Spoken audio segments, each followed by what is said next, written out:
Chapter 29, Honey, Part 3. A letter from Consort Kyokyo? Yes, I was told to deliver it personally.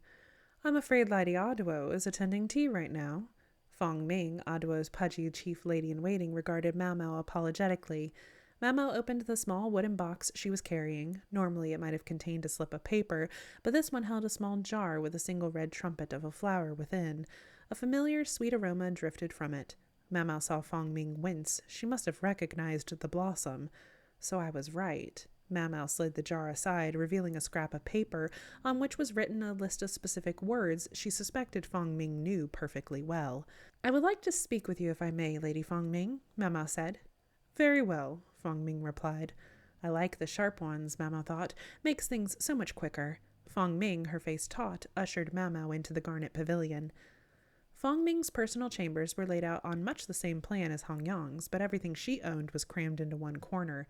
It seemed she was all packed. Yep, that tallies. Mao Mao and Fong Ming sat facing each other across a round table. Fong Ming served warming ginger tea, and a caddy on a table contained hard buns of bread. Fruit honeys were slathered all over them. Now, whatever is the matter? Fong Ming asked. We're quite finished cleaning if that's what you're here for. Her voice was gentle, but it had a searching quality. She knew why Mao Mao had come, but she wasn't going to be the one to start the conversation.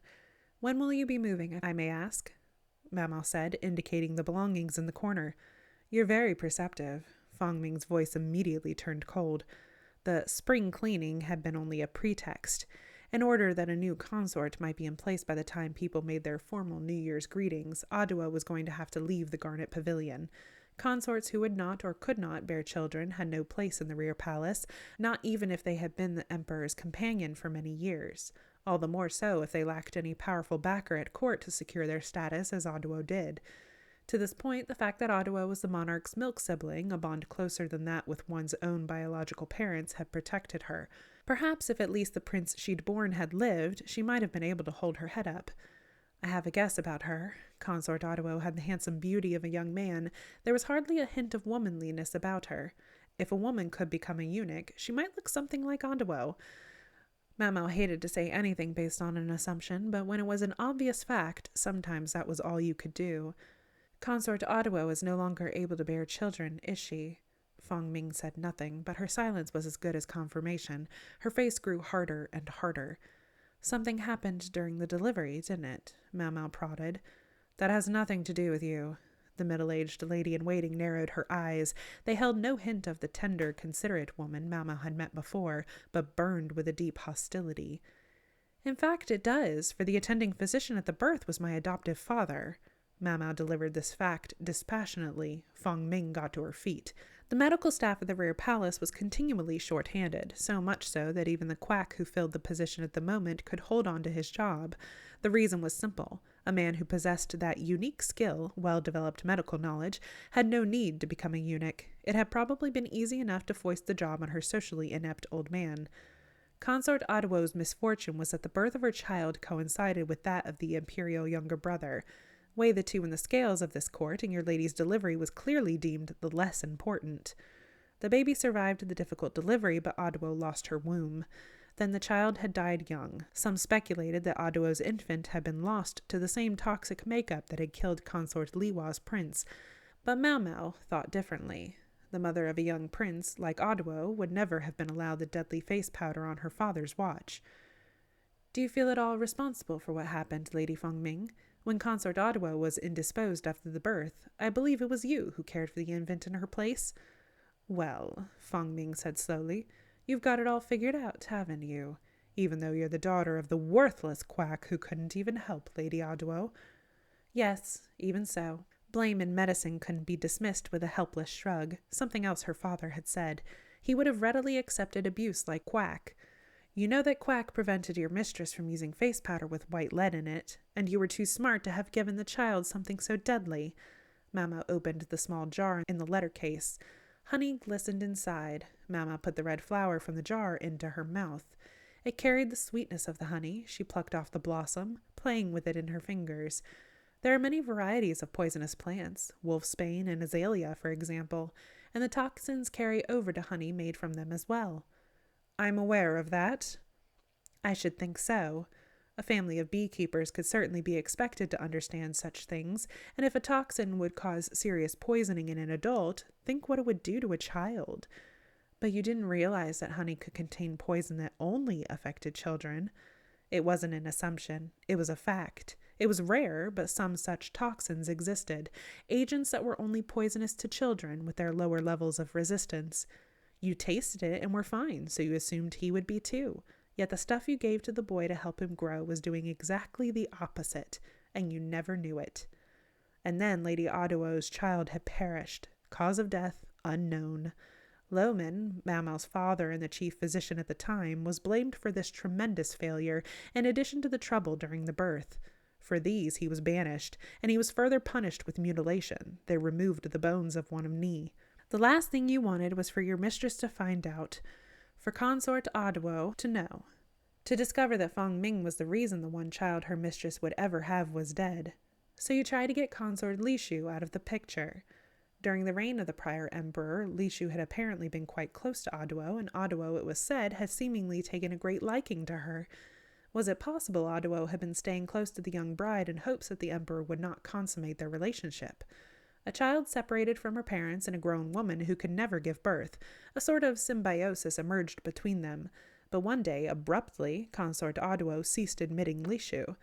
The young consort came repeatedly to visit her, but each time Feng Ming chased her away. Then the former emperor died, and Consort Lishu took vows. Consort Lishu told you, didn't she, that the honey could be poisonous? And if Lishu had continued her frequent visits, she might have eventually let the fact slip to Ottawo. Ottawa was clever enough that it might be all she needed to put the pieces together, that Feng Ming was desperate to avoid. After the emperor's death, however, with Lishu safely in a nunnery, Feng Ming had thought she would never see the girl again, until she reappeared at the rear palace, still a high consort, and now a threat to Ottawa. Yet the girl almost seemed to make a show of coming to visit Ottawa, like a child eager for her mother. So sheltered Lishu was, so blind to the world around her, so Feng Ming decided to get rid of her. Across from Mamau there was no trace of the calm, caring chief lady-in-waiting. Feng Ming's gaze was as cold as ice. "What do you want?" "Nothing," Mamau said, although she felt a tingling on the back of her neck. The knife they had used to cut the buns earlier was on the shelf behind her. It was only a simple cleaver, but it was more than enough to threaten the petite Mamau. It was easily within Feng Ming's reach. "Anything at all," Feng Ming ventured, almost sweetly. "You know perfectly well, milady, that such an offer is meaningless." Feng Ming's lips curved vacantly at that. It didn't even rise to the level of a polite smile, but there was something deep within the expression. What? "Say, do you know what matters most to the person who matters most to you?" Feng Ming said to Mamau, the whisper of a smile still on her face. Mamau shook her head. She was ignorant of what was most important, be it things or people. "Well, I took it away," Feng Ming said. "Stole the child she cherished more than a jewel." From the moment Feng Ming had entered Ottawa's service, she had known she would serve no one else in her life. The consort had a firmness of will uncommon in a woman, and could bring to bear the same look as the heir himself when she spoke, and Feng Ming respected her to no end. The consort struck Feng Ming, who had spent her whole life doing just as her parents told her, like a thunderbolt. She smiled as she told the story. "Lady Ottawa said something to me back then. She said her son had only followed the will of heaven, that it wasn't something for us to be disturbed over. It was impossible to know if a child would survive to the age of 7. The slightest illness could kill them seemingly on the spot. And yet I could hear Lady Ottawa crying every night." Feng Ming looked slowly at the ground. A sort of moan escaped her. The immovable chief lady-in-waiting was gone. In her place there was only a woman racked with regret. How must she have felt as she served Consort Ottawa these 16 years, devoting herself entirely to her lady with no thought of a spouse or partner? Mamau could not imagine. Not Feng Ming's emotions, not what it would feel like to cherish another person to that degree. Thus, she truly didn't know what it was she wanted. Would Feng Ming accept what Mamau was about to propose? No doubt Jinshi had been informed of Mamau's recent interest in the archives. She didn't think she could hide anything from the eunuch who all but ran the rear palace. She had managed to keep the truth to herself in the matter of Princess Fuyo, but she didn't think she could throw him off the trail this time. Nor did she want to. When he heard what Mamau had to say, Jinshi would have Feng Ming arrested. She would certainly not escape the ultimate punishment, no matter what else happened or who appealed on her behalf. The truth would come to light after 16 years. Things had been set in motion, and even if Mao Mao were to vanish here and now, sooner or later, Fong Ming would be found out. The chief lady-in-waiting was too smart not to realize this. There was only one thing Mao Mao could do for her. Fong Ming couldn't hope for a reduction in her punishment, nor for the intercession of Consort Aduo. But her two motives could be reduced to one. She could continue to hide her motivation from Consort Aduo. Mao Mao knew what a terrible thing she was saying, that it amounted to asking another woman to die. But it was the only thing she could think of, the only thing a young woman with no particular influence or authority could offer. The outcome will be the same, but if you can accept that, if Fong Ming could accept that, she would do as Mao Mao urged her. So tired, Mao Mao returned to her chamber at the Jade Pavilion and collapsed onto her hard bed. Her clothes were soaked with sweat that had poured off of her at the moment of highest tension, reeking of fear. She wanted a bath. Thinking she could at least change, she pulled off her outer garments, revealing a large cloth wrapped from her chest all the way down to her stomach. It held several layers of oil paper in place. Glad I didn't need it, she said to herself. Getting stabbed would still have hurt. Mao Mao stripped off the oil paper and found herself a fresh outfit. Jinshi could only contemplate the fact in amazement. Who would have imagined that the attempted poisoning of Consort Lishu would end with the culprit's suicide? So these last two sentences, Jinshi could only contemplate the fact in amazement. Who would have imagined that the attempted poisoning of Consort Lishu would end with the culprit's suicide? A better translation of the last part would have been that she turned herself in. So reading that section again, Jinshi could only contemplate the fact in amazement. Who would have imagined that the attempted poisoning of Consort Lishu would end with the culprit turning herself in? Would be a better translation of that sentence. Moving on. Jinshi was in the sitting area of the Jade Pavilion describing this outcome to a reticent lady-in-waiting. He had already informed Consort Gyokyo. "And so Fong Ming is dead by her own hand," he said. "How lucky for us all," the lady-in-waiting replied with no special show of emotion. Jinshi rested his elbows on the table. Gashun looked like he wanted to object, but Jinshi ignored him. Manners be damned. "Are you sure you don't know anything about this?" he said. He sometimes had an inescapable feeling that this young lady was up to something. "I can tell you what I don't know, what you're talking about." "I'm given to understand you kept Gashun quite busy gathering books." "Yes, all for nothing, I'm afraid." She sounded so nonchalant he almost thought she was making fun of him. Then again, what else was new? It was possible she was carrying a bit of a grudge from his joke the other day. He had gone a bit overboard. But for the most part, this seemed normal. She was giving him her standard looking at filth glare. It went beyond rudeness to achieve a purity all its own. The motive, as you guessed, was to help Consort Aduo retain her seat among the four ladies. "Is that so?" Mao Mao looked at him with total disinterest. "I'm sorry to have to tell you that Consort Aduo will indeed be demoted from her place as a high consort. She's to leave the rear palace and live at the south palace." "Retribution for the attempted poisoning?" Mao Mao asked. The cat had finally started to take an interest in the ball of string. "No, the move was already settled. His Majesty's decision." The Emperor's long affection for Aduo must have been what allowed her to remain in an imperial residence, rather than being sent back to her home and family. Mao Mao's uncharacteristic show of interest promptly led Jinshi to get carried away. He stood and took a step forward, whereupon she tensed and took a half step back. So he was right. She hadn't quite gotten over his little japes. Naturally, Gashun watched them both with exasperation. It would do Jinshi no good if Mao Mao got too tense. He sat back down. The petite serving woman bowed her head and made to leave the room, but then she stopped. A branch of red, trumpet-shaped flowers decorated the room. "Hongyang put them there earlier," Jinshi informed her. "Indeed," Mao Mao said. "What a great burst of blooms." She took one of the blossoms, broke off the stem, and put it in her mouth. Jinshi, perplexed, approached slowly and did the same. "It's sweet." "Yes, and poisonous." Jinshi spat out the stem and covered his mouth as Gashun rushed to get water. "Don't worry," Mao Mao said. "It won't kill you." Then the strange girl licked her lips, which carried the hint of a sweet smile of her own. Chapter 30. Aduo. It was pure coincidence that Mao Mao sneaked out of the Jade Pavilion on that particular night. She couldn't sleep. The next day, the pure consort would depart the rear palace. Mao Mao wandered aimlessly around the grounds. The palace was already firmly in the grip of winter cold, and she wore 2 cotton overgarments against the chill. One thing hadn't changed in the rear palace. Promiscuity was alive and well, and one had to be careful not to look too closely among the bushes or into the shadows.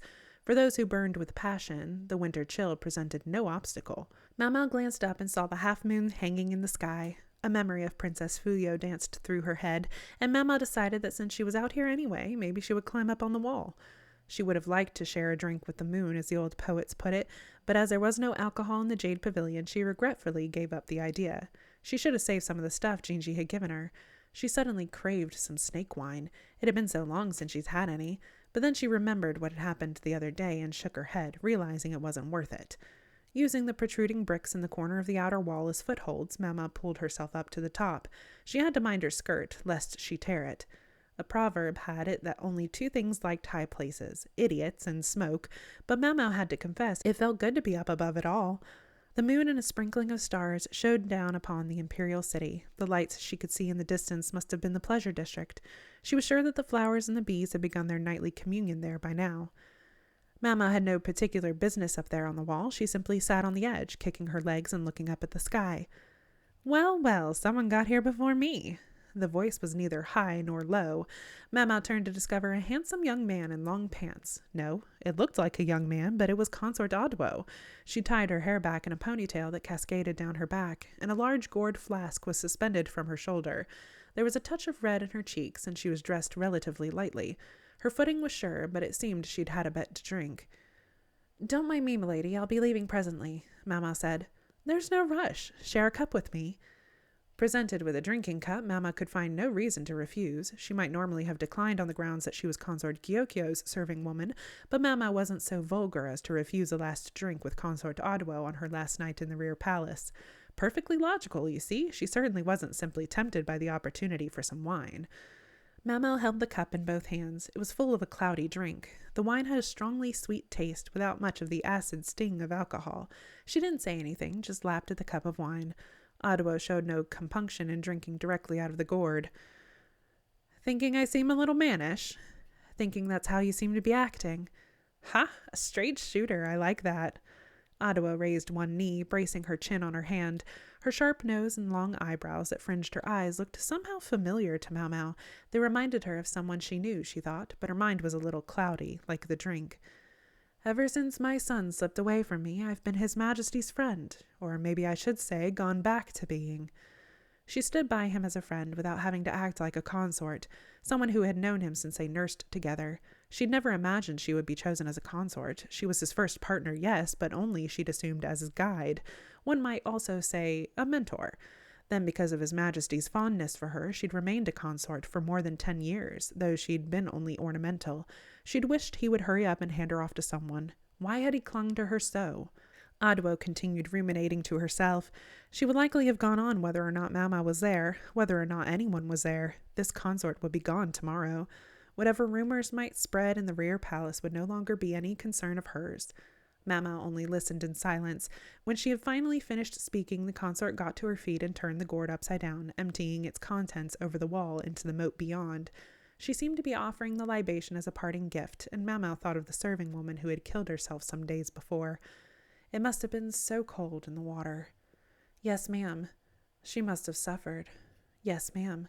How stupid. After a beat, Mama said, You may be right. Everyone so stupid. You might be right. She understood dimly. The serving woman had been a suicide, and Odwo knew it. Perhaps she had known the woman who killed herself. Maybe everyone included Fong Ming. She might have had a hand in the woman's death. There was the serving woman sunk in the freezing water so that suspicion might not fall on Consort Odwo. There was Fong Ming, who had hung herself to keep a secret that must never be known. There were all those who had given their lives for Odwo, literally or figuratively, whether she wished it or not. What a tremendous waste. Odwo had the personality and the mettle to rule people. If she could have been by the Emperor's side, not as his consort, but in another form, perhaps politics would have gone more smoothly. Perhaps. Mama let the thoughts drift through her mind, though there was no point to them now as she gazed up at the stars.